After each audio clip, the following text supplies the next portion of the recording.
Hi, I'm Ken, and you're about to discover the real culprit keeping you fatter than you want to be. And here's a hint. It's in this picture, and it's not the cow. This so-called health food is actually the #1 worst food to eat if you want to lose weight, especially if you want to lose fat. Because if you eat these foods, your body releases a torrent of bad hormones. Hormones that convert the food you eat into pure fat. Hormones that inflict cellular trauma and eventually lead to serious illness, even death. You'll also learn the real key to finally sculpting the body you desire. Watch this presentation all the way to the end, and you'll also find out why eating more of your favorite foods and spending way less time working out will actually get you better results, faster. Results you'll see in the mirror, feel in your waistline, and hear from your friends as they beg you, "Tell me your secret." Plus, I'll reveal specific foods which trigger your body to release a flood of fat-melting hormones, hormones that chemically break down fat, literally dissolving years of stubborn fatty deposits from your body at a cellular level to burn them up as fuel. These same hormones restore youthful energy levels, reverse aging, and bottom line, they create strong, healthy humans by unlocking your body's dormant genetics, which I'll explain later. Best of all, you're not required to take any dangerous pills, go on a starvation diet, or do anything that's unhealthy or extreme. By the end, you'll see exactly how to make your weight loss easy, automatic, and permanent by breaking most of the weight loss wisdom you've been taught since childhood. The rules that turned America into the fattest nation in the world. So pay attention because, well, look, you need to hear this because if you eat these types of foods and get everything else right, you'll still never lose fat. But the worst part is they're a threat to your life. So listen, you need to watch this now because I don't know how long I'll leave all these valuable tips up for free. And if you think you've seen it all, heard it all, and tried it all to lose weight, I guarantee you've never seen anything like this before. I promise you'll be pleasantly surprised when you see just how easy it is to follow these tips to a thinner, fitter you. One tip in particular will completely astonish you. These are the exact tricks that I used to personally lose 31 pounds of pure fat from my midsection. Then I shared them with my mom, dad, and brother, and they lost a total of 164 pounds between the three of them. More on that later.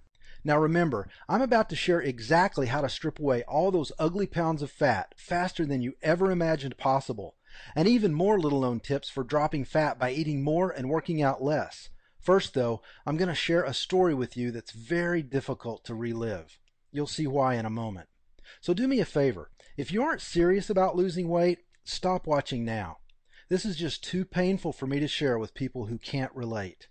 People who've never struggled with their weight or felt powerless and out of control because of it. However, if you are serious about losing weight, then I want you to keep watching. Deal? Now look, I wasn't always the guy everyone turns to when they finally get sick of failing and get serious about losing weight. And I certainly wasn't always a best-selling fitness expert or the kind of guy who'd be featured in all these major media outlets. In fact, most of my life I was the exact opposite of who you'd turn to for any kind of health advice. Because when it came to being healthy, I was a train wreck. It began in 2002 when my wife Jean and I lost a child. I began to eat for emotional comfort, to ease my pain, which only left me feeling bloated, disgusting, and like I was less than a man. Sure, on the outside I would smile, but the more overweight I got, the more my life just spun out of control. I fell into a depression so bad I was fired after 7 years of all-star performance at Microsoft.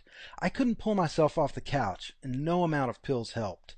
And the binge eating was really starting to take its toll. Yet, I turned to food more and more, sinking deeper into despair. It got so bad my business partner of several years was forced to fire me, and who could blame him? I had lost all self-respect, motivation, and hope. Replacing them with pounds of disgusting lard, a growing self-hatred, and the belief that I deserved to be miserable. My lifestyle choices were so bad that I actually ate my way to diabetes. And no amount of pills could overcome the impact my bad eating habits and complete lack of exercise had on my health. Without any income, I lost our dream home to foreclosure and our cars to repossession. I hated myself, and I took it out on everyone around me. And when my wife couldn't take it anymore, she packed up her bags, took our 4 remaining children 2 states away, and filed for divorce. I have to say, I don't blame her a bit. You might say that this was a pretty dark time in my life, and at this point, I thought things couldn't possibly get worse. But I was wrong. They were about to, which I'm going to share with you in a moment. And perhaps you can even relate to the hopeless feeling, and you know that you need to change too. Now, for me, it took a very painful experience. It was a Friday afternoon in the spring of 2011 in Murphy, Texas. Outside it was beautiful, sunny, a few clouds, around 80 degrees with a nice Texas breeze.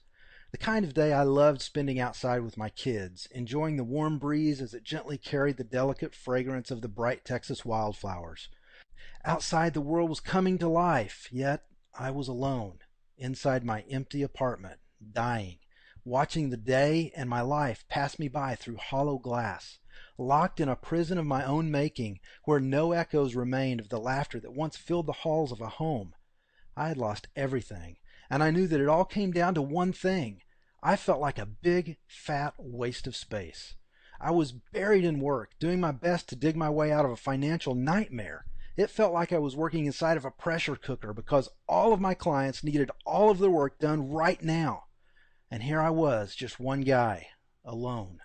Sitting at my desk, the waistband in my size 38 shorts was stretched to the max, and it was digging into my skin because, well, I refused to go buy the size 42 shorts I should have been wearing. I remember how it pressed my gut up so that it was hard to take a deep breath. And I was afraid to take the weekend off because I felt like my clients would kill me. But I had to take the weekend off because it was my one chance to spend time with my kids.